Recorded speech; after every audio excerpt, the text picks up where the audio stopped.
देहरादून में राज्य सरकार द्वारा लॉकडाउन 4 की गाइडलाइन जारी कर दी गई है।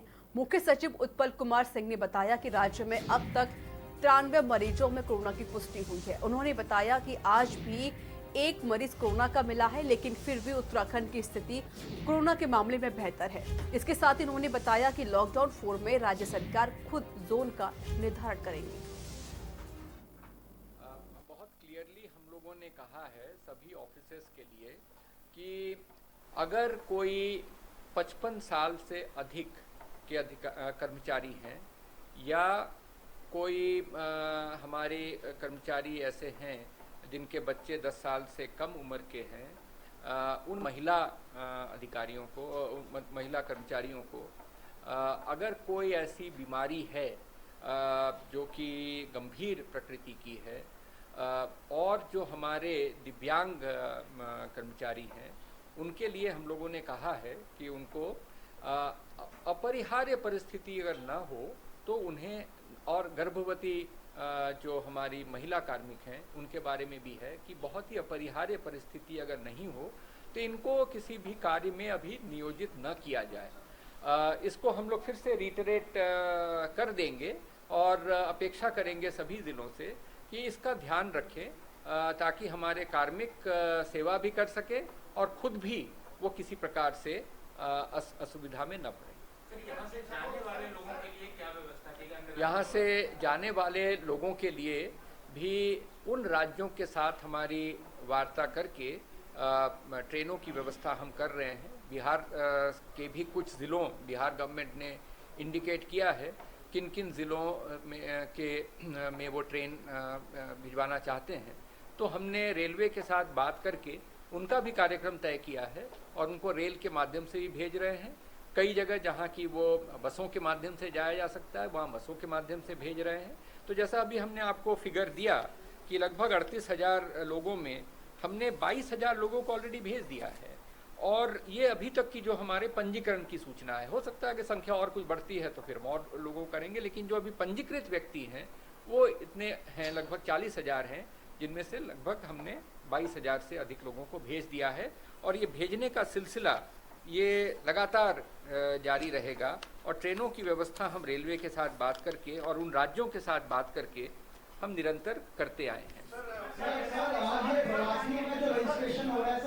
जो प्रवासियों का रजिस्ट्रेशन हो रहा है ओन व्हीकल या टैक्सी के लिए, उसमें सर रजिस्ट्रेशन करते वक्त एक तो डेट नहीं आती है।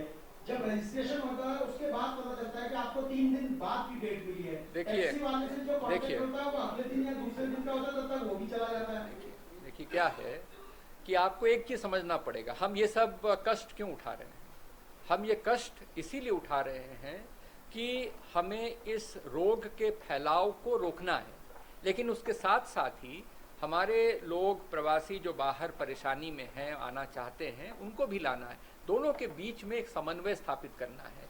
यदि हर टैक्सी में चढ़ के, हर बस में चढ़ के, हर ट्रेन में चढ़ के अगर 3 लाख लोग एक दिन में पहुंच जाते हैं तो आप समझिए कि किस प्रकार की अव्यवस्था होगी, जिससे कि जो आ रहे हैं वो भी, उनको भी खतरा है और जहां वो जा रहे हैं वहां भी खतरा है।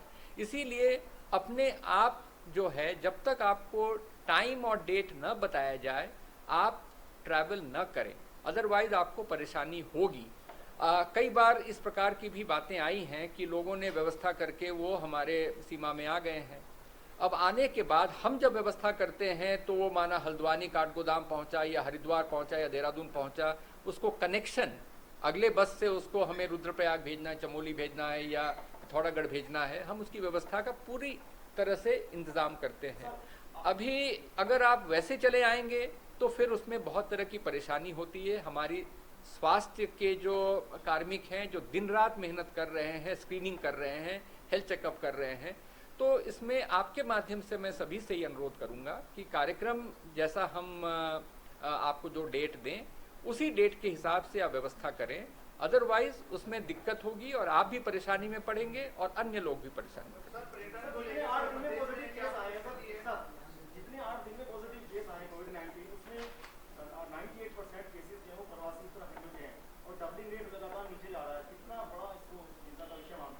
देखिए जब हम लोगों ने टोटल क्लैंप डाउन किया था उस टोटल क्लैम्प डाउन के पीछे एक तो ये था कि इस रोग के संक्रमण को हम थोड़ा सा चेक करें, उसे हम रोकें।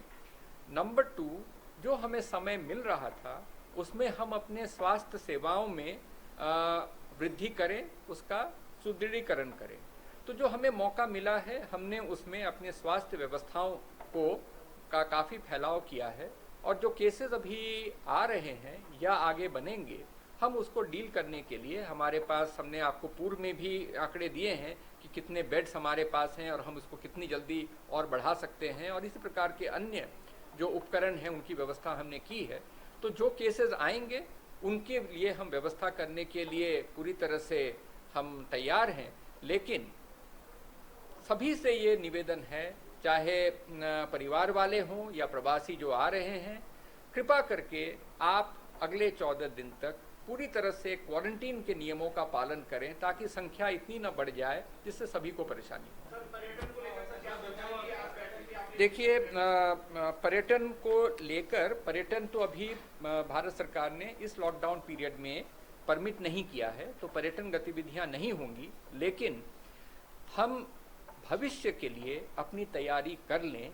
इसी सिलसिले में पर्यटन विभाग के अधिकारियों कर्मचारियों के साथ हमारी ब्रेनस्टॉर्मिंग हुई है, और हम ये समझते हैं कि उत्तराखंड राज्य एक बहुत ही सुरक्षित पर्यटन केंद्र के रूप में देश के सामने आ सकता है।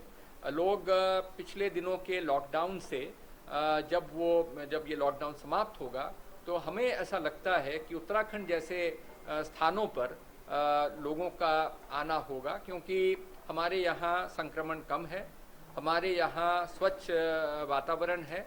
तो हम उसकी तैयारी कर रहे हैं, और इस पे हम एक कैंपेन भी बहुत जल्दी लॉन्च करेंगे जिससे कि हम उत्तराखंड को as a very safe destination, एक सुरक्षित पर्यटन डेस्टिनेशन के रूप में हम इसे प्रोजेक्ट करना चाहते हैं। और मुझे बताया जा रहा है कि ऑलरेडी ट्रैकिंग करने के लिए और होम स्टेज के लिए ऑलरेडी डिमांड हमारे पास लोग पूछने लगे हैं।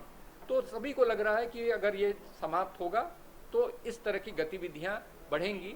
और आखिरी में मैं एक जो आज जानकारी प्राप्त हुई कि माननीय मुख्यमंत्री जी ने 13 डेस्टिनेशन की बात की थी, और उसमें पिथौरागढ़ का मोस्टमानू भी एक डेस्टिनेशन था। और उस मोस्टमानू में हमने इस वर्ष पायलट बेसिस पे एक ट्यूलिप गार्डन सेटअप किया था। लगभग आधा एकड़ ज़मीन पे हमने ट्यूलिप गार्डन किया था, और वो ट्यूलिप गार्डन का प्रयोग बड़ा सफल रहा। बहुत खूबसूरत फूल वहाँ पर उगे हैं, और इससे भविष्य के लिए काफ़ी आशा बनती है।